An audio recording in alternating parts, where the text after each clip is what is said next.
नमस्कार, मी सुमित शंकर सावंत आणि तुम्ही पाहताय TV9 मराठी। या बातमीपत्रामध्ये आपण संपूर्ण राज्यभरातल्या 36 जिल्ह्यातल्या 50 महत्त्वाच्या बातम्यांचा वेगवान आढावा घेऊयात। चंद्रपूर जिल्ह्यातील चिचपल्ली गावाला पाण्याचा वेढा तर तलाव फुटल्याने 100 ते 150 घरांमध्ये शिरलंय पाणी। घरातील साहित्य आणि धान्याचं मोठं नुकसान।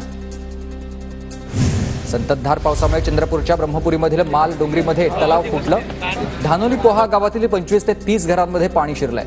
शेकडो हेक्टरवरील पिकं पाण्याखाली। चंद्रपूरमध्ये अंधारी नदीच्या पुरामध्ये अडकलेल्या 25 नागरिकांचं रेस्क्यू। जयपूर, हळदी, पिंपळखूट या गावातील नागरिकांचं रेस्क्यू करण्यात यश।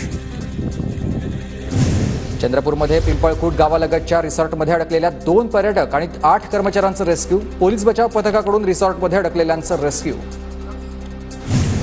चंद्रपूरच्या चिमूर तालुक्यातील मुक्ताई धबधब्याचं विहंगम दृश्य। सतत धबधबा कोसळत असतानाचा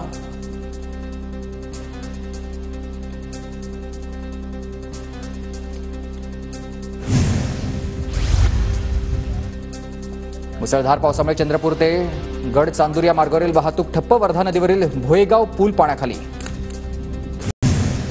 रत्नागिरीतल्या खेडमध्ये जगबुडी नदीवरील नवीन पूल खचलेला आहे। जगबुडी नदीवरील नवीन पुलाला तडे गेल्यानं वाहतुकीवर परिणाम। रत्नागिरीतील काजळी नदीला पूर। सोमेश्वर रस्ता पाण्याखाली। अनेक गावांचा संपर्क तुटला। रायगडच्या रोहामधील कुंडलिका नदीनं इशारा पातळी ओलांडली। नदीकाठच्या गावांना सतर्कतेचा इशारा। रत्नागिरीतील चांदेराई पूल पाण्याखाली तर लांजा रत्नागिरी दरम्यान वाहतूक बंद। चांदेराई बाजारपेठेत गुडघाभर पाणी साचलंय तर जनजीवन विस्कळीत। रत्नागिरीच्या खेडमधल्या जगबुडी नदीनं इशारा पातळी ओलांडली। नारंगी नदीला पूर आल्यामुळे खेड दापोली मार्गावरील वाहतूक पूर्णपणे बंद। संततधार पावसामुळे कृष्णा आणि वारणा नदीचा संगम असणाऱ्या हरिपूरमध्ये पाणी पातळीत वाढ। चांदोली आणि कोयना धरणामधून नदीपात्रामध्ये पाण्याचा विसर्ग। सांगलीतील शिराळा आणि वाळवा तालुक्यामधील अनेक बंधारे पाण्याखाली। वारणा नदीनं काही ठिकाणी पात्र सोडलंय। कृष्णा आणि पंचगंगा नदीच्या पाणी पातळीमध्ये वाढ झाल्यानं पूर परिस्थिती निर्माण। अलमबट्टी धरणामधून 1,25,000 क्युसेक पाण्याचा विसर्ग। सांगली कोल्हापूर जिल्ह्याला मोठा दिलासा। गोंदिया जिल्ह्यात मुसळधार पावसामुळे धरण साठ्यामध्ये मोठ्या प्रमाणात वाढ तर पुजारी टोला धरणकाठच्या गावांना सतर्कतेचा इशारा। गोंदिया जिल्ह्यातील हजरा फॉल धबधबा प्रवाहित। धबधबा पाहण्यासाठी पर्यटकांची गर्दी। गडचिरोली शहरातील राधे बिल्डिंग जलमयत रस्त्यावर घरामध्ये पाणी शिरल्यानं जनजीवन विस्कळीत। पुण्याच्या खेड तालुक्यातील कळमोळी धरण पूर्णपणे क्षमतेने भरलेलं आहे तर धरणामधून आरळा नदीमध्ये 2,000 क्युसेक पाण्याचा विसर्ग। संततधार पावसामुळे नांदेड जिल्ह्यामधील सहस्त्रकुंड धबधबा प्रवाहित। धबधबा पाहण्यासाठी पर्यटकांची मोठी गर्दी। नंदुरबार शहरात पुन्हा जोरदार पावसाला सुरुवात। पावसाच्या हजेरीमुळे शेती पिकांना दिलासा। गडचिरोली जिल्ह्यातील 5 राष्ट्रीय महामार्गासह 30 मार्ग बंद। मुसळधार पावसामुळे गडचिरोलीचा अनेक गावांशी संपर्क तुटला। रत्नागिरी जिल्ह्यात कोसळणाऱ्या पावसामुळे जगबुडी नदीनं धोक्याची पातळी ओलांडली। खेड शहरावर पुराचं संकट तर मुसळधार पावसामुळे दापोली खेड मार्ग बंद। यवतमाळच्या मारेगाव तालुक्यामधील कोसारा पूल पाण्याखाली। पुलावर पाणी साचल्यानं वडकी वरोरा मार्ग वाहतुकीसाठी बंद। वर्धा जिल्ह्यातील सेलूमध्ये झालेल्या मुसळधार पावसामुळे शेती पिकांचं मोठं नुकसान। तात्काळ पंचनामे करून मदत करा, शेतकऱ्यांची सरकारकडे मागणी।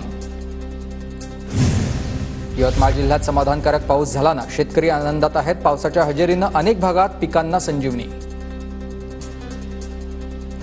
नांदेड जिल्ह्यात मध्यम स्वरूपाचा पाऊस। खरीप हंगामातील पिकं बहरली तर शेतकऱ्यांना समाधानकारक पावसाची प्रतीक्षा कायम। हिंगोली जिल्ह्यामधील नदी नाले कोरडे ठाक। अद्यापही शेतकरी जोरदार पावसाच्या प्रतीक्षेत।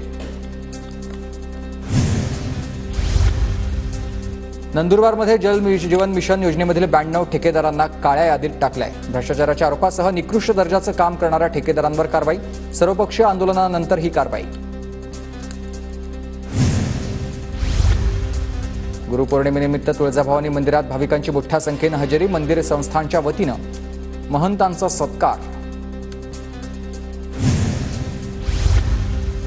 गुरुपौर्णिमेनिमित्त इगतपुरीमधील कावनईत दर्शनासाठी मोठी गर्दी। हजारो भाविकांनी महाप्रसादाचा लाभ घेतला। कोल्हापूरच्या इचलकरंजीमध्ये मोठ्या उत्साहात गुरुपौर्णिमा साजरी. शहरातील स्वामी समर्थ मंदिरात दर्शनासाठी भाविकांची मोठी गर्दी. जळगावच्या यावलमधील महर्षी व्यास मंदिरामध्ये गुरुपौर्णिमेचा उत्साह. व्यास मंदिरामध्ये महापूजेचं आयोजन. सातारा कारागृहामध्ये बंदीजनांसाठी योग शिबिर. रवी शंकर यांच्या सहकाऱ्यांकडून शिबिराचं आयोजन. नीट प्रकरणामधील आरोपी इरण्णा कोंदलवारचा जामीन अर्ज फेटाळला. लातूरच्या न्यायालयानं जामीन अर्ज फेटाळला. भंडारा जिल्हाधिकारी कार्यालयामध्ये शॉर्ट सर्किटमुळे आग. आता जीवितहानी नाहीये, तर इलेक्ट्रिक पॅनलमध्ये आग लागल्यानं प्रचंड नुकसान झालंय. वाशिममध्ये कोट्यावधींच्या पुलाचं काम अर्धवट. पावसामुळे कोयाळी जाधव ते निटसा या रस्त्याची दुरवस्था. कंत्राटदाराच्या कामावर सवाल. पालघर एमआयडीसीमध्ये औषध बनवणाऱ्या कंपनीला भीषण आग. अग्निशमन दलाच्या गाड्या घटनास्थळी, तर आगीवर नियंत्रण मिळवण्याचे प्रयत्न सुरू. सिंधुदुर्गच्या दोडामार्गमध्ये हत्तीच्या पिल्लाचा वावर. अन्नाच्या शोधात हत्तीचं पिल्लू मानवी वस्तीत. वन विभागाकडे बंदोबस्त करण्याची मागणी. भंडारात पूरजन्य परिस्थितीमध्ये तरुणांची हुल्लडबाजी. पाण्यामध्ये उतरणं, बेशिस्तपणा गाडी चालवणं असे व्हिडिओ व्हायरल होत आहेत. जळगावच्या मुक्ताईनगरमध्ये 1 कोटींचा गुटखा जप्त करण्यात आला. वाहन चालकाला ताब्यात घेऊन 4 जणांविरोधात गुन्हा दाखल. परळीमधील औष्णिक वीज केंद्रानं उघड्यावर साठवून ठेवलेल्या राखेचा आरोग्यावर परिणाम. तर औरंगाबाद खंडपीठात याचिका दाखल. नांदेडमध्ये पूर्ण वेतनाच्या मागणीसाठी शिक्षकांचं आंदोलन. मागण्या पूर्ण होत नाहीत तोपर्यंत आंदोलन कायम ठेवण्याचा इशारा. रत्नागिरीच्या दापोली तालुक्यातील कर्दे येथील जनार्दन पेवकर यांच्या घराला आग. सुदैवाने कुठलीही जीवितहानी नाही. गोंदियामध्ये दारू न दिल्यानं दुकानाची तोडफोड. हातामध्ये चाकू आणि काठ्या घेऊन तोडफोडीची घटना सीसीटीव्ही कॅमेरामध्ये कैद. साताऱ्याच्या कराडमधून औषधाच्या नावाखाली दारूची वाहतूक. 84 लाखांचा मुद्देमाल जप्त. राज्य उत्पादन शुल्क विभागाची कारवाई.